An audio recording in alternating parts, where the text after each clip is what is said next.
Online classes जनता inter college Nagal Saharanpur. मैं अमित कुमार, सहायक अध्यापक जनता इंटर कॉलेज नागल। प्रिय छात्रों, जैसा कि आप जानते हैं, सभी कक्षाओं के छात्र एवं छात्राओं के लिए हम उनके स्तर को ध्यान में रखकर ही वीडियो लेकर के आते हैं। आप अध्ययन को निरंतर जारी रखिए और घर रहिए, सुरक्षित रहिए, सोशल डिस्टेंस का पालन कीजिए। लॉकडाउन को बढ़ा दिया गया है और आगे भी बढ़ाए जाने की संभावना है, इसलिए ऑनलाइन अध्ययन करते रहिए। यदि अभी तक आपने हमारे चैनल को सब्सक्राइब नहीं किया तो जल्दी से सब्सक्राइब कर लीजिए, क्योंकि इससे हमारे वीडियो आपको आसानी से मिलते रहेंगे। इस वीडियो के अंत में हम आपसे कुछ सवाल पूछेंगे, यानी होमवर्क देंगे, जिनके जवाब आप हमारे व्हाट्सएप नंबर 9568480767 पर हमें भेज सकते हैं। यह वीडियो सामान्य भूगोल भाग 4 है, जिसमें हम सौरमंडल का अध्ययन करेंगे। पिछले वीडियो में हमने आकाशीय पिंडों का अध्ययन किया था। यदि आपने सामान्य भूगोल भाग 3 का वीडियो नहीं देखा तो आप हमारे डिस्क्रिप्शन बॉक्स में जाकर के लिंक दिया है, वहाँ पे जाकर के आप देख सकते हैं। तो चलिए छात्रों, आज अध्ययन करते हैं हमारा सौरमंडल। सबसे पहले सौरमंडल सूर्य के चारों ओर अंडाकार मार्गों के सहारे उनकी परिक्रमा करने वाले ग्रहों, उपग्रहों, पुच्छल तारों, उल्काओं तथा क्षुद्र ग्रहों के सम्मिलित समूह को सौरमंडल कहते हैं। हमारा सौरमंडल आकाशीय पिंडों का एक समुच्चय है, जिसके केंद्र में सूर्य स्थित है। सूर्य के अलावा पृथ्वी सहित 8 ग्रह, उपग्रह, क्षुद्र ग्रह, उल्काएं, प्लाज्मा क्या होती है, विद्युत आवेशित गैसें आदि सम्मिलित हैं। सूर्य हमारी सर्पाकार मंदाकिनी, जिसे एरावत पथ या मिल्की वे कहा जाता है, के 100 अरब तारों में सूर्य एक तारा है। सूर्य पृथ्वी के सर्वाधिक निकट का तारा है। सौरमंडल के कुल द्रव्यमान का लगभग 99.85% भाग सूर्य में संचित है। सूर्य के संगठन में 71% हाइड्रोजन, 26.5% हीलियम एवं 2.5% अन्य तत्व हैं। सूर्य के गुरुत्वाकर्षण शक्ति के कारण ग्रह एवं अन्य आकाशीय पिंड इसकी परिक्रमा करते हैं। सूर्य निरंतर दृश्य प्रकाश, अदृश्य अवरक्त किरण, पराबैंगनी किरण, एक्स किरण, गामा किरण, रेडियो तरंग एवं प्लाज्मा के रूप में ऊर्जा का उत्सर्जन करता है।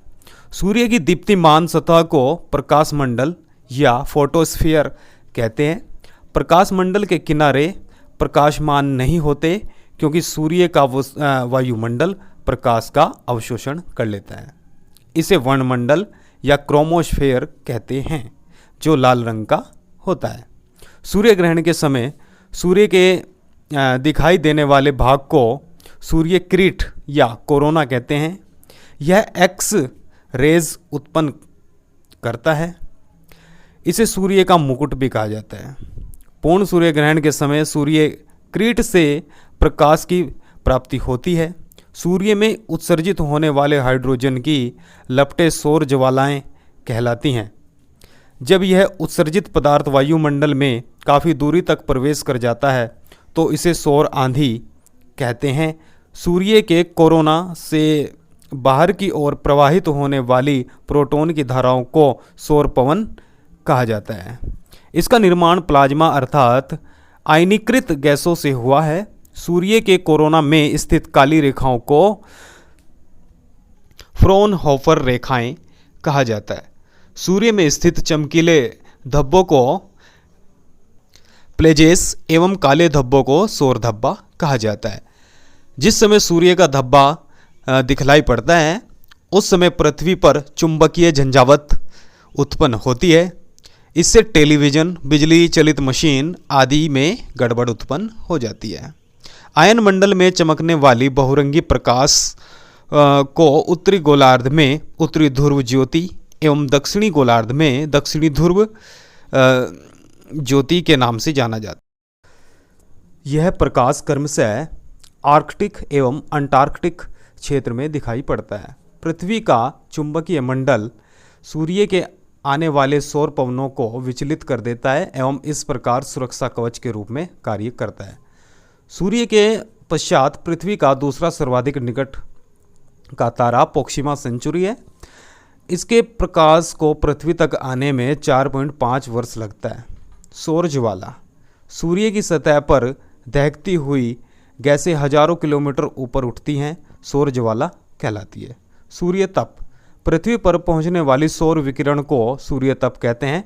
22 जुलाई 2009 को 21वीं सदी का सबसे लंबा सूर्य ग्रहण देखा गया। सूर्य ग्रहण के समय बड़ी मात्रा में पराबैंगनी या अल्ट्रावायलेट किरणें उत्सर्जित होती हैं। सूर्य से संबंधित महत्वपूर्ण आंकड़े, इन्हें ध्यानपूर्वक देखिए। वीडियो को पुश करके आप देख सकते हैं। चंद्रमा, चलिए चंद्रमा को देख लेते हैं। यह पृथ्वी का एकमात्र उपग्रह है। चंद्रमा की आंतरिक स्थिति एवं उसकी सतह के अध्ययन सेनोलॉजी द्वारा किया जाता है, यानी चंद्रमा का अध्ययन सेनोलॉजी द्वारा किया जाता है। इसकी पृथ्वी से औसत दूरी 3,84,365 किलोमीटर है। चंद्रमा पर गुरुत्वाकर्षण का मान पृथ्वी के गुरुत्वाकर्षण मान का लगभग 1/6 है। गुरुत्वाकर्षण के कारण चंद्रमा पर वायुमंडल का अभाव है। चंद्रमा पर दिन का तापमान 100 डिग्री सेल्सियस तथा रात का तापमान 180 माइनस में डिग्री सेल्सियस होता है। चंद्रमा का आकार पृथ्वी के आकार का 1/4 है और चंद्रमा में दिखने वाला चमकीला भाग पर्वत है, जबकि गहरे धब्बे निम्न मैदानी भाग है। लिबनिड्स पर्वत चंद्रमा का सर्वोच्च पर्वत है, जिसकी ऊंचाई लगभग 10,660 मीटर है। चंद्रमा के प्रकाश को पृथ्वी तक आने में 1.25 सेकंड यानी 1 मिनट 25 सेकंड लगते हैं।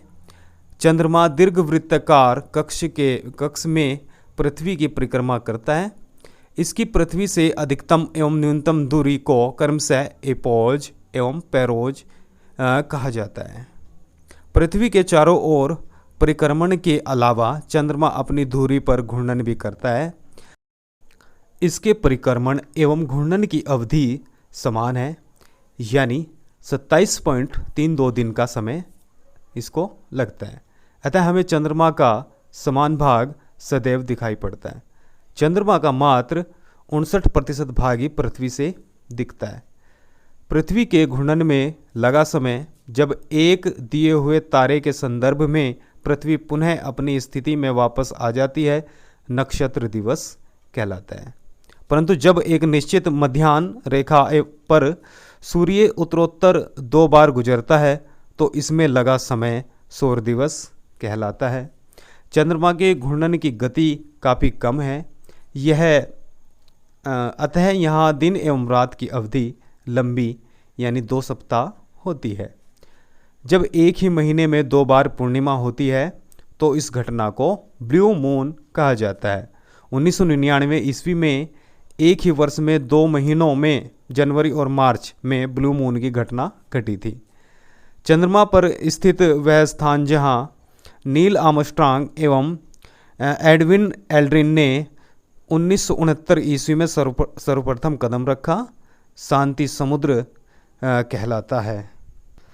चंद्रमा से संबंधित आंकड़े, वीडियो को पुश करके आप इन्हें ध्यानपूर्वक देखें। चलिए छात्रों, इसके बाद हम आपको होमवर्क दे देते हैं, जिसके जवाब आप हमें हमारे बताए गए व्हाट्सएप नंबर पर हमें भेज सकते हैं। क्वेश्चन नंबर 1 है, सूर्य एक खाली स्थान है। 2 ऑप्शन दिए हुए हैं, इनमें से आपको बताना है। क्वेश्चन नंबर 2 है, सूर्य का मुकुट कहा जाता है। इसमें भी 2 ऑप्शन दिए हुए हैं, इनमें से आपको बताना है। क्वेश्चन नंबर 3 है, चंद्रमा का सर्वोच्च पर्वत कौन सा है। ये भी आप इसमें 2 ऑप्शन दिए हुए हैं, इनमें से चुनना है। और क्वेश्चन नंबर 4 है, जब महीने में 2 बार पूर्णिमा होती है तो उसे क्या कहा जाता है। इसमें भी 2 ऑप्शन दिए हुए हैं, उनमें से आपको चुनना है। मिलते हैं नेक्स्ट वीडियो में, तब तक के लिए गुड बाय।